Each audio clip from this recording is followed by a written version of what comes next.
Welcome back to YouTube channel zip of study. So आज मैं आपके लिए लेके आई हूँ acid bases and salts chapter का सॉल्ट्स वाला पोर्शन। तो प्रीवियस वीडियो में we have done acids and bases and their reactions at all. तो इस वीडियो में हम पढ़ेंगे यहाँ पे सॉल्ट्स के बारे में। तो आपकी एनसीईआरटी बुक में ये टॉपिक है more about salts.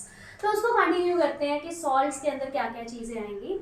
As I told you yesterday, मतलब प्रीवियस वीडियो में मैंने आपको बताया था कि सॉल्ट्स का मतलब सॉल्ट्स डजंट मीन कि जो खाने वाला नमक है जो हम घर पे यूज करते हैं। तो सॉल्ट सिर्फ वही नहीं होता, और भी बहुत सारे सॉल्ट्स हमारे आसपास प्रेजेंट हैं। सो स्टार्ट करते हैं यहाँ से। सबसे पहले यहाँ पे आता है क्लोर एल्कली प्रोसेस। ये एक इम्पॉर्टेंट क्वेश्चन है। अगर हम प्रॉपर क्वेश्चन की फॉर्म में देखते हैं तो chlor alkali process is one of important question. So इस प्रोसेस के अंदर क्या होता है, यहाँ पे इसका मीनिंग क्या है। सबसे पहले तो ये बात आएगी कि क्लोर एल्कली प्रोसेस को क्लोर एल्कली प्रोसेस क्यों बोला जाता है। तो इसका मीनिंग देखो, एल्कली मतलब एनी बेस, कोई भी बेस की बात हो सकती है, और that base which are soluble in water. Okay, so उन बेसिस को हम एल्कली बोलते हैं जो सॉल्युबल होते हैं वाटर के अंदर। क्लियर। क्लोर का मतलब यहाँ पे है क्लोरीन। क्लियर। तो इसका मतलब है कि यहाँ पे कुछ ऐसी रिएक्शन होगी जहां आपके जो प्रोडक्ट्स हैं वो क्या बनेंगे। एक तो बनेगा कोई भी बेस, सपोज NaOH ले लेते हैं, एंड एक बनेगा आपके पास क्लोरीन। क्लियर। एक और प्रोडक्ट आएगा जो मैं बाद में बताती हूँ। अब बात करते हैं इनके रिएक्टेंट्स की। And what about what is chlor alkali process. तो क्लोर एल्कली प्रोसेस एक ऐसा प्रोसेस है जिसके अंदर जो NaCl है, first of all NaCl clear करो क्या होता है। जो कॉमन सॉल्ट है जो आप लोग घर पे यूज करते हो उसको सोडियम क्लोराइड बोलते हैं। उसका जो केमिकल नेम है वो सोडियम क्लोराइड है, that is NaCl। Okay, so NaCl जब एक्वस सोल्यूशन ऑफ NaCl में से आप इलेक्ट्रिसिटी पास करवाओगे, okay, aqueous solution of NaCl को बोला जाता है ब्राइन। ओके, इसको याद रखना, कई बार रिएक्शन सीधा ब्राइन के नेम से आ जाती है। What happen when electricity is passed through brine?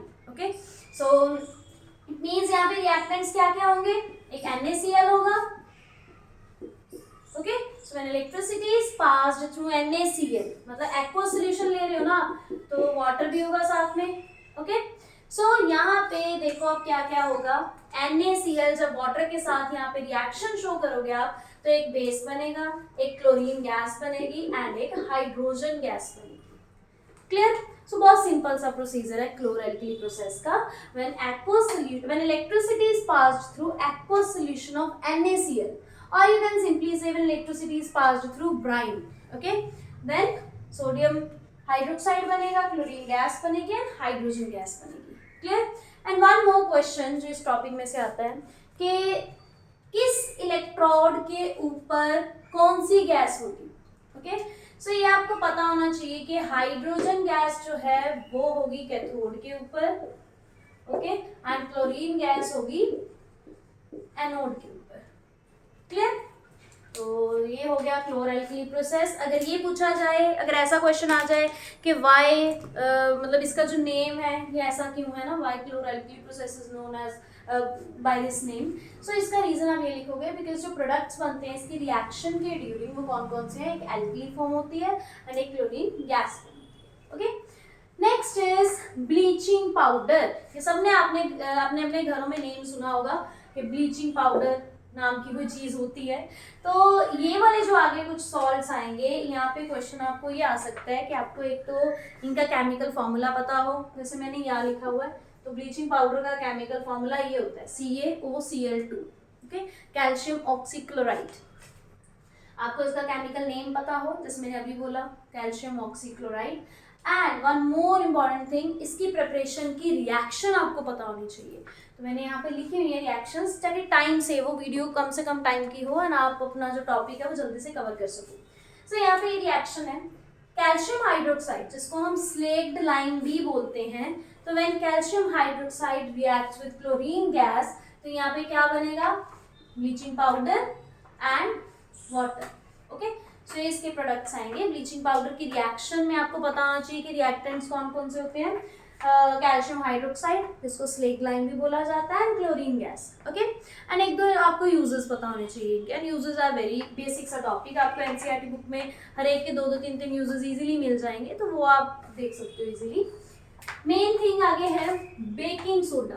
Baking soda भी सब लोगों ने घर में सुना होगा, किचन में सबकी मम्मियाँ बेकिंग सोडे के साथ बहुत कुछ करती हैं, तो इसके बहुत से यूजेस हैं हमारे किचन के अंदर।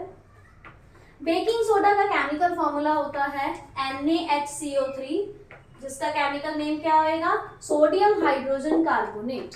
ओके, कोई इनके नेम्स की क्रैमिंग नहीं है, इनका जो नेम है वो इनके फॉर्मूला से ही निकल जाता है, वहीं से बन जाता है। एंड वन मोर थिंग, अगर आप कहोगे कि अब ये फॉर्मूलाज कैसे लर्न करे जाएं, कि कौन से केमिकल सॉल्ट का फॉर्मूला क्या होता है, तो इसके लिए बेटा ऑलरेडी शॉर्ट्स वीडियो अपलोड करी हुई हैं, शॉर्ट्स अपलोड करे हुए हैं, ताकि आपका टाइम बचे, और 1 मिनट के अंदर कुछ ट्रिक्स बताई गई हैं जिसमें आप इन सॉल्ट्स को लर्न कैसे कर सकते हो, किस वे में आप अपने माइंड में सेट कर सकते हो कि कौन से सॉल्ट का फॉर्मूला क्या है। ओके, सो आप वहाँ से शॉर्ट वीडियो से देख सकते हो, आप या क्लास 10th की साइंस की प्लेलिस्ट में जाके हमारे चैनल पे वहाँ देख सकते हो, आपको इजीली मिल जाएंगी बहुत सी वीडियोस, राइट। तो यहाँ पे है NaHCO3।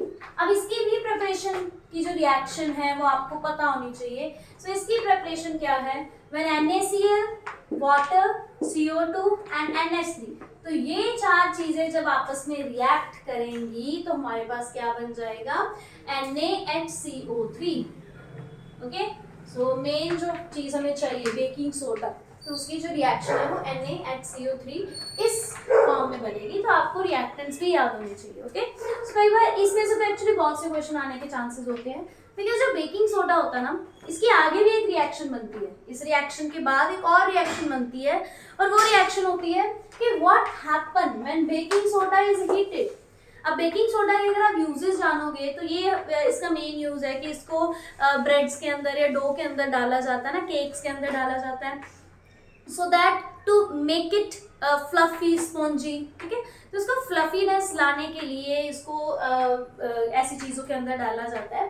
तो इट मीन्स हमने तो बेकिंग सोडा डाल के उसको हीट करने के लिए रख दिया, लेकिन अगर हम रिएक्शन देखें that what happens when baking soda is heated, तो आपको वो रिएक्शन भी पता होनी चाहिए कि अगर बेकिंग सोडा हीट होगा तो बनेगा क्या। तो आपको एक मेन प्रोडक्ट याद रखना है, जब बेकिंग सोडा हीट होता है ना, तो सोडियम कार्बोनेट एक तो बाहर निकल जाएगा, ठीक है, एक मेन चीज CO2 फॉर्म होगी वहां पे, CO2। एंड यहाँ से क्वेश्चन भी बनता है कि इसका रीजन क्या है ना, why this baking soda is used in like cakes, breads वगैरह। तो वहाँ पे इसके यूज होने का रीजन ये है बिकॉज इसको जो फ्लफीनेस या स्पॉन्जीनेस जो प्रोवाइड होती है, आई मीन कौन उसको प्रोवाइड करता है फ्लफीनेस, दिस CO2। ओके, सो जब आप बेकिंग सोडा को हीट करोगे तो वहाँ पे CO2 प्रोड्यूस होती है, and that CO2 is responsible for that purpose. Clear? So ये भी आपको इंपॉर्टेंट क्वेश्चन आ सकता है, तो you should know very clearly. Okay, उसके बाद आता है हमारे पास वॉशिंग सोडा। वॉशिंग सोडा भी सबने सुना होगा, लाइक डायरेक्ट वॉशिंग सोडा नहीं सुना, आपने सुने होंगे डिटर्जेंट, सोप्स है ना, जिसके साथ कपड़े धोते हैं, तो हमने वो वॉशिंग सोडा, आई मीन वो चीज़ें सुनी हुई हैं, but here it is washing soda. Okay, and washing soda का जो केमिकल फॉर्मूला है वो कुछ इस तरह से है, Na2CO3.10H2O। ओके, एक और चीज मैं आपको इस वीडियो में क्लियर करना चाहती हूँ, मैंने जो ट्रिक डाली थी, शॉर्ट ट्रिक डाली थी कि आप इन 3 फॉर्मूलाज को कैसे याद कर सकते हो विद इन 1 मिनट, आप कैसे अपने माइंड में फिक्स कर सकते हो कि कौन सा फॉर्मूला किस सॉल्ट का है। तो उस ट्रिक के अंदर मैंने आपको ये जो 3 फॉर्मूलाज है ये एज इट इज लिखे थे, लेकिन मैंने वॉशिंग सोडा का फॉर्मूला सिर्फ ये लिखा था Na2CO3, ठीक है, ये वाला लिखा था सिर्फ। बट वहाँ पे कुछ बच्चों को प्रॉब्लम थी कि फॉर्मूला गलत लिखा हुआ है। बेटा वहाँ पे I want to clear one thing कि फॉर्मूला गलत नहीं लिखा हुआ था, मैं आपको सिर्फ ट्रिक समझा रही थी। लाइक अगर आपको ये पता ही है कि Na2CO3 है वहाँ पे, तो इट्स वेरी क्लियर कि वॉशिंग सोडा के फॉर्मूला में वाटर के मॉलिक्यूल्स आते हैं, 10H2O साथ में आएगा। ओके, एंड ये इसका मीनिंग क्या होता है ये हम आगे पढ़ेंगे इन टॉपिक्स में, तो पहले वो चीज़ मैं क्लियर करना चाहती हूँ। अगर वो बच्चे वीडियोस देख रहे हैं तो वहाँ पे मेरा जो मोटिव था मेन, वो सिर्फ ये था कि मेन फॉर्मूलाज बच्चा कैसे याद करेगा। इट्स वेरी क्लियर कि वॉशिंग सोडा में 10H2O साथ में आएगा ही आएगा। क्लियर? सो वो ट्रिक सिर्फ इस बेसिस पे थी कि आपको बस एक आइडिया हो जाए कि कौन सा फॉर्मूला किस सॉल्ट का है। क्लियर? चलो जी आगे चलते हैं। वॉशिंग सोडा की भी रिएक्शन याद होनी चाहिए प्रिपरेशन की, तो ये तो बहुत ही सिंपल है। Na2CO3 plus 10H2O and it will give us this formula, this one. अब यहाँ पे एक नई चीज इंट्रोड्यूस हुई है, डॉट लगा के H2O लिखना, डॉट 10H2O ना, जैसे यहाँ पे भी लिखा है मैंने, इस फॉर्मूला में भी लिखा है। तो इसका मीनिंग क्या है? तो इस बेसिस के ऊपर हमारे पास अगला टॉपिक एनसीईआरटी बुक में गिवन है and that is water of crystallization. Okay, so water of crystallization एक अलग टॉपिक है। इसका मीनिंग क्या होता है वाटर ऑफ क्रिस्टलाइजेशन का? ये मीनिंग है इसका कि fixed amount of number of water molecules या fixed number of water molecules जो एक फॉर्मूला यूनिट के अंदर, लाइक एक फॉर्मूले के अंदर, लाइक यहाँ पे वॉशिंग सोडा है, तो इस फॉर्मूले के अंदर Na2CO3 के अंदर कितने वाटर के मॉलिक्यूल्स हैं वो साथ में लिखा हो, तो that is water of crystallization. Clear? तो इसकी डेफिनेशन भी बहुत सिंपल है, बुक में भी गिवन है, तो आप कोई भी इसकी एग्जांपल लिख सकते हो। देखो एक तो ये एग्जांपल है, कॉपर सल्फेट के साथ 5H2O के वाटर होता है। ये एक आप वॉशिंग सोडा का ही लिख सकते हो, Na2CO3.10H2O। यहाँ पे आप ना ये जो वैल्यू है वाटर मॉलिक्यूल्स की, you can change these values. Okay, अब अपनी तरफ से वैल्यूज को बदल नहीं सकते, हटा नहीं सकते, जो जहाँ पे जितनी वाटर के मॉलिक्यूल्स हैं आपको वही लिखने पड़ेंगे। Okay, have to write that much amount. Clear? अब चलते हैं अगला टॉपिक जो बहुत इंपॉर्टेंट टॉपिक है, अपने आप में एक इंपॉर्टेंस रखता है ये topic, and that is plaster of Paris. सबने सुना होगा पीओपी के बारे में, अपने घरों में सुना होगा, हॉस्पिटल्स में भी सुना होगा, जो प्लास्टर्स चढ़ते हैं, राइट? तो पीओपी सबने सुनी हुई है, तो this is plaster of Paris. कुछ बच्चों ने तो पीओपी की फुल फॉर्म पहली बार सुनी होगी 10th में आके। So this is plaster of Paris and it's formula is calcium sulphate dot half H2। तो यहाँ पे भी क्लियर हो रहा है कि इस फॉर्मूले के अंदर हाफ H2 के मॉलिक्यूल्स हैं। Okay, and one more thing, यहाँ पे कंफ्यूजन के 101% चांसेस है। एंड कंफ्यूजन किस चीज की? यहाँ पे कैल्शियम सल्फेट है, बहुत बच्चे गलती करते हैं कॉपर सल्फेट लिखने की। ओके, सो आपको कॉपर सल्फेट नहीं लिखना, इट्स कैल्शियम सल्फेट। क्लियर?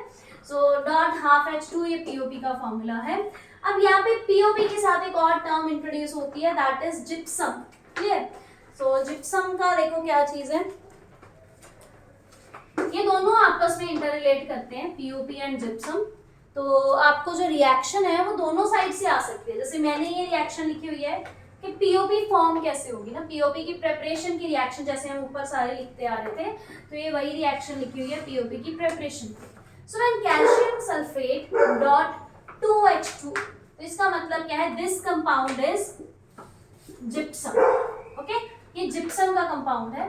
तो एक और सॉल्ट आपके पास इंट्रोड्यूस हो रहा है, कंपाउंड इंट्रोड्यूस हो रहा है, कैल्शियम सल्फेट डॉट 2H2। जब आप इसको हीट करोगे 373 केल्विन पे, तो आपके पास यहाँ पे पीओपी फॉर्म हो जाएगी। Clear? CaSO4 plus half H2, और इसमें से सारे मतलब कुछ अमाउंट ऑफ वाटर मॉलिक्यूल बाहर आ जाएंगे। So when gypsum is heated at 373 Kelvin, it loses some amount of water molecules and हमारे पास यहाँ पे क्या रह जाएगा? POP. Okay? So this is plaster of Paris. Clear? अब आपको इसकी उल्टी रिएक्शन भी आ सकती है, वाइस वर्सा लगा के, कि आपको जब पीओपी को जिप्सम में कन्वर्ट करना है, मतलब जिप्सम की फॉर्मेशन की रिएक्शन, तो वो भी बिल्कुल सेम, आप इस रिएक्शन को उल्टा दो।